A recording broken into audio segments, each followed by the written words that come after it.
Sahabat Indonesia, video ini didedikasikan untuk Pendeta Edi Wriyadinata dalam rangka mengenang 3 tahun kepergiannya ke rumah Bapa di surga, tepatnya pada tanggal 1 Februari 2019. Ketika cahaya kehidupan meredup, jangan perkeruh keadaan dengan sikap mengeluh. Ringankanlah hati, nyalakanlah api iman. Tuhan tetaplah ada, kehendak dan rencananya pastilah indah pada waktunya. Tetapi sebelum kita lanjutkan, bagi yang belum subscribe, silahkan subscribe dan bunyikan juga loncengnya. Bagi kita semua, silahkan like and share, kiranya Tuhan memberkati kita semua. 1 Tawari pasal 16 ayat 8 dan ayat yang ke-9 adalah sepenggal syair dari nyanyian syukur yang dinyanyikan Bani Asaf. Raja Daud meminta Bani Asaf untuk menaikkan nyanyian syukur sebab mereka telah berhasil membawa tabut perjanjian itu kembali ke Yerusalem. Bagi bangsa Israel, tabut perjanjian adalah sesuatu yang suci. Ia memiliki banyak sekali arti. Ia adalah pusat iman dan juga pusat kehidupan umat. Tabut perjanjian menjadi simbol dari kehadiran Tuhan dan juga simbol dari kemuliaan Tuhan. Tabut perjanjian memang sempat dirampas oleh orang Filistin pada zaman Israel masih diperintah oleh para hakim. Tetapi kemudian sesuatu yang buruk menimpa Filistin sehingga akhirnya tabut itu dikembalikan lagi kepada Israel. Itu sebabnya kembalinya tabut ini disambut dengan sorak-sorai, disambut dengan arak-arakan, disambut dengan puji-puja. Bani Asaf bernyanyi, bersyukurlah kepada Tuhan, panggillah namanya, perkenalkanlah perbuatannya di antara bangsa-bangsa. Bernyanyilah baginya, bermazmurlah baginya, percakapkanlah segala perbuatannya yang ajaib. Kapan kita bisa seperti ini lagi? Kita sekarang sudah memasuki tahun kedua dari pandemi COVID-19 yang membuat kita merasa tidak lagi aman dan membuat kita juga merasa tidak nyaman. Pandemi tidaklah semakin mereda, tetapi justru semakin hari semakin meningkat saja jumlah orang yang terpapar karenanya. Angkanya pun sudah melewati 1 juta. PSBB menjadi sebuah simalakama. Mau tidak mau, harus terus-menerus diperpanjang. Tetapi dampaknya, usaha menjadi semakin sulit, masalah ekonomi menjadi semakin menghimpit. Ibadah pun masih belum bisa kita laksanakan dengan normal. Normal-normalnya adalah normal yang baru. Apakah dalam keadaan seperti ini kita bisa seperti Bani Asaf bersyukur kepada Tuhan, bernyanyi dan bermazmur bagi Tuhan? Apakah kita dalam keadaan seperti ini kita bisa mempercakapkan segala perbuatan Tuhan yang ajaib? Sahabat Indonesia, tentu saja bisa. Kenapa tidak? Saya senang dengan cara Kamus Alkitab mendeskripsikan tabut perjanjian ini. Tabut perjanjian adalah simbol dari kehadiran dan kemuliaan Tuhan. Dan puji Tuhan, kita tidak memerlukan tabut perjanjian untuk meyakini kehadiran Tuhan. Tuhan senantiasa hadir dalam kehidupan kita. Dia tidak pernah meninggalkan kita.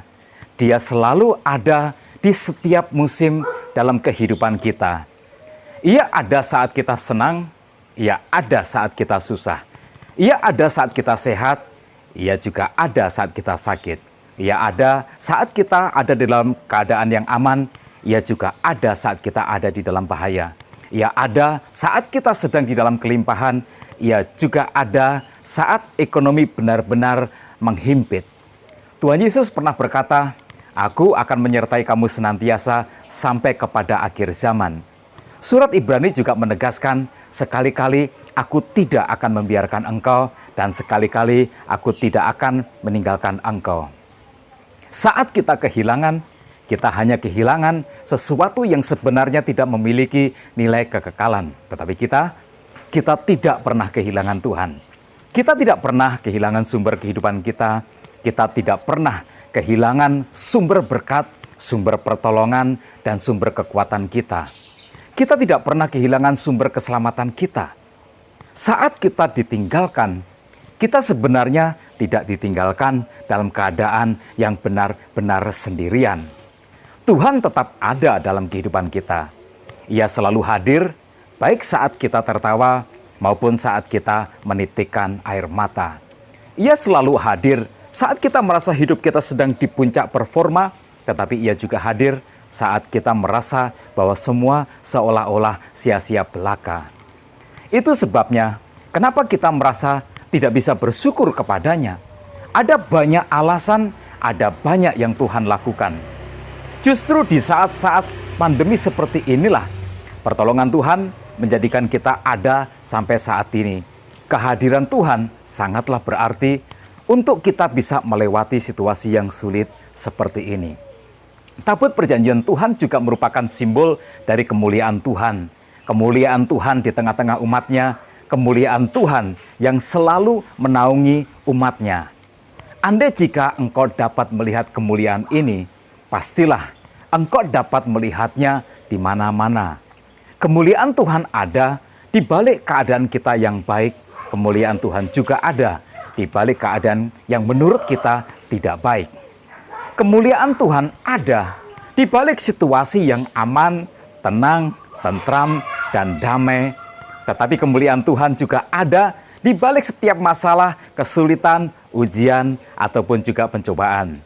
Tuhan tidak hanya dimuliakan saat umatnya ada di dalam keadaan yang baik-baik saja. Bukankah ia juga dimuliakan saat umatnya terjebak di tepi laut Teberau yang seakan menghadapi jalan buntu? Tuhan juga dimuliakan saat Daniel seakan kalah lalu dimasukkan ke dalam kandang singa. Tuhan juga dimuliakan saat Sadrak, Mesak, dan Abednego dinyatakan bersalah sebab tidak mau mereka menyembah patung raja, lalu kemudian mereka dilemparkan ke dapur api yang menyala-nyala. Tuhan juga dimuliakan saat perahu yang ditumpangi oleh murid Yesus dilanda angin topan dan diterpa badai. Tuhan dimuliakan baik di dalam keadaan hidup kita yang baik maupun di dalam keadaan hidup kita yang menurut kita tidak baik. Saat pandemi COVID-19 ini merebak dan mengacaukan kehidupan normal kita, pasti ada kemuliaan Tuhan di balik itu semua. Percayalah, Tuhan tidak akan menjaga jarak dengan kita. Tuhan tidak akan mengurung dirinya di dalam surga, sekalipun bumi sedang dalam keadaan yang berbahaya. Tuhan tidak WFH, work from heaven. Tuhan hadir di setiap susah dan senangnya kita. Di balik awan gelap, pastilah ada mentari yang bersinar terang. Di balik hujan badai, pastilah menanti pelangi kasih Tuhan. Perbanyaklah bersyukur dalam hidup ini. Panggillah namanya saat engkau membutuhkan pertolongannya. Berserulah memanggil namanya sebab ia maha mendengar dan maha memberi pertolongan. Jangan perberat hidup ini dengan keluh kesah. Jangan forward berita-berita yang menyedihkan. Ceritakanlah perbuatan Tuhan yang ajaib. Pandemi ini, mari kita saling berbagi energi yang positif. Satu lilin kecil mungkin tidak terlalu berarti. Tetapi di tengah-tengah kegelapan malam, nyala satu lilin kecil itu pastilah punya arti. Terangnya pastilah terlihat. Terangnya pastilah menjadi sebuah berkat. Coba bayangkan jika setiap kita menyalakan lilin kecil kehidupan kita, lalu ada jutaan lilin kecil yang menyala bersama-sama. Kegelapan dunia karena pandemi ini pastilah akan segera sirna berganti dengan indahnya kilauan cahaya iman. Lalu setiap duka dan setiap lara akan segera lenyap dan berganti dengan tawa pengharapan. Sahabat Indonesia, ceritakanlah tentang perbuatan ajaib Tuhan. Berbagi energi positif akan menolong sesama kita yang kadang lupa bahwa Tuhan ada dan bahwa Ia tidak pernah meninggalkan kita. Dari Kota Hujan Bogor, sahabatmu ini mendoakanmu selalu. Berbagilah energi positif karena Tuhan mengasihimu. Aku ada untuk jadi penyembahmu, bersekutu menjadi muridmu, melayani Tuhan dan menjadi saksi, bawa jiwa, bawa